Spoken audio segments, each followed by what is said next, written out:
In our tech report, Kiira Motors Corporation, a Ugandan government enterprise, is betting on manufacturing commercial electric buses as a new game changer.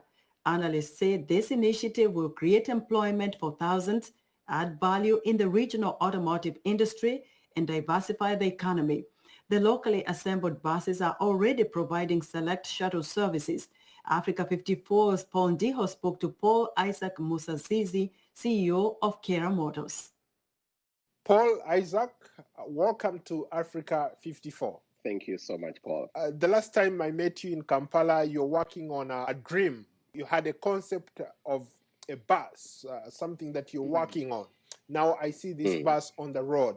Bring me up to speed. What has Kiira Motors done to this point?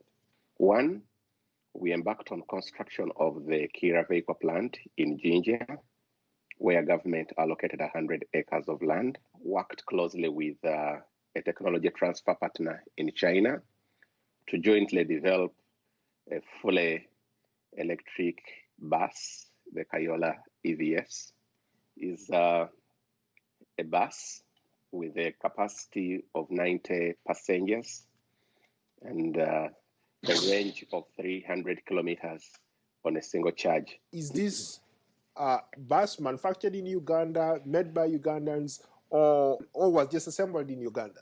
The initial concept was for us to build, after we developed what we wanted to put on the market, was for us to have a team travel to China, and we work together with our technology transfer partners in China to fully build the first concept.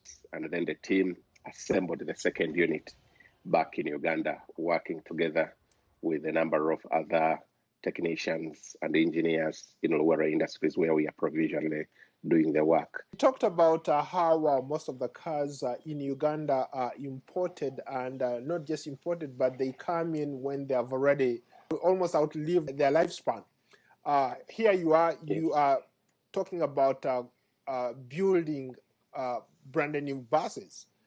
Where are you going to get the market, or where are you going to get the customers for those buses? In the city of Kampala, for example, today, 82 of the passenger traffic every day is using public transport. That already points to the fact that there is that market capture. The numbers show that in the short to medium term, the Greater Kampala metropolitan area needs over 7,000 buses to satisfy its transportation needs. So the market is definitely there. How about critics who said that this is perhaps not the first time we've had buses come into the city and within months they disappear? Kiira Motors can do the production of the buses.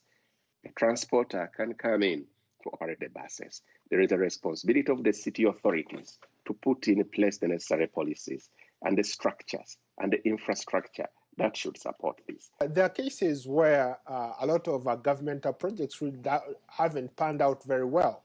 I'll give you an example. Ethiopian Airlines is a government entity, but it's run as a private corporation. And that's why being able to at least be profitable.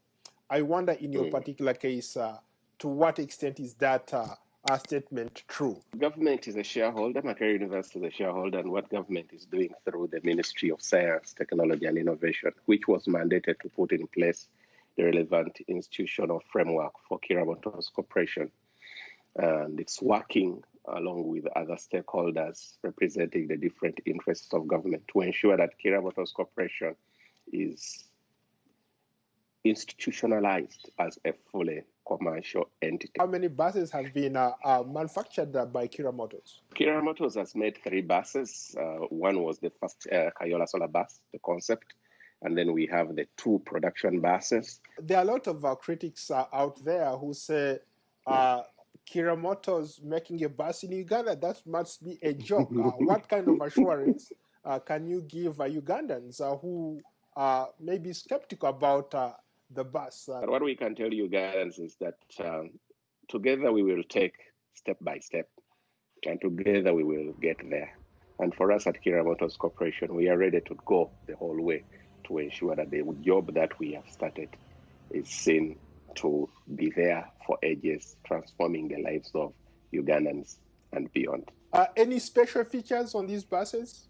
We have support for the people with disabilities to be able to get on the bus and get off very well. We have installed sanitizer dispensers, which are automated. And of course, don't forgetting that they are fully electric, zero tailpipe emissions. And that is very important, and we are passionate about that aspect as Kiira Motors Corporation. Paul, thank you so much for your time. Thank you, Paul. That was Africa 54's Paul Ndiho speaking to Paul Isaac Musasizi, CEO of Kiira Motors in Kampala, Uganda. And that's our show for today. Be sure to watch Africa 54 on our website at voaafrica.com. From all of us here in Washington, thank you for watching.